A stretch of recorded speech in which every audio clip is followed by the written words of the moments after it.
മഴയായതോടെ വെള്ളക്കെട്ടിൽ വലഞ്ഞ് കുണ്ട്ര നിവാസികൾ. ദേശീയപാതയിലെ ഓരങ്ങൾ വെള്ളക്കെട്ടിലായതോടെ യാത്രക്കാരും നാട്ടുകാരും ഒരേപോലെ ദുരിതത്തിലാണ്.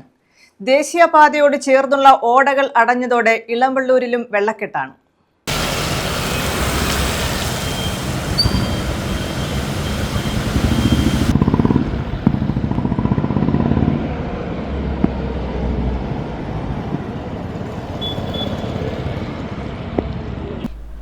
മഴ പെയ്താൽ കുളമാകുന്ന അവസ്ഥയിലാണ് കുണ്ട്രയിലെ ദേശീയപാതയോരം.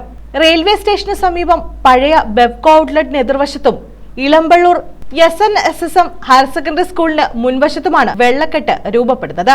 കൊട്ടിയം കുണ്ടർ റോഡിൽ SBI ബാങ്കിന് സമീപവും ഇളമ്പള്ളൂർ വില്ലേജ് ഓഫീസിന് സമീപവുമാണ് വെള്ളക്കെട്ട്. ദേശീയപാതയിൽ റെയിൽവേ സ്റ്റേഷന് സമീപമുള്ള വെള്ളക്കെട്ടിന്റെ പ്രധാന കാരണം ദേശീയപാതയോട് ചേർന്നുള്ള ഓടകൾ അടഞ്ഞതാണ്. ഇളമ്പള്ളൂരിലെ വെള്ളക്കെട്ടിന്റെ കാരണം ദേശീയപാതയുടെ ബ്ലാക്ക് സ്പോട്ട് റെക്ടിഫിക്കേഷന്റെ ഭാഗമായി ദേശീയപാതയോരത്ത് നടപ്പാതയും ബാരിക്കേഡ് നിർമ്മിച്ചപ്പോൾ ദേശീയപാതയിൽ നിന്നും ഓടയിലേക്ക് വെള്ളമിറങ്ങാനുള്ള സംവിധാനം അശാസ്ത്രീയമായി നിർമ്മിച്ചതിന്റെ ഭാഗമാണെന്ന് നാട്ടുകാർ പറയുന്നു. പലതവണ അധികൃതരെ ഈ വിവരം അറിയിച്ചെങ്കിലും യാതൊരു നടപടിയും ഉണ്ടായിട്ടില്ല. കൊട്ടിയം കുണ്ടർ റോഡിലും സമാന അവസ്ഥയാണ് വെള്ളക്കെട്ടിന് കാരണം. ഇതോടെ കാൽനട യാത്രികരും ബുദ്ധിമുട്ടിലാണ്.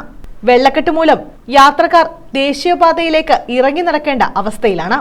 ഇത് അപകടങ്ങൾക്ക് വഴിവെക്കുമെന്നും ആക്ഷേപമുണ്ട്.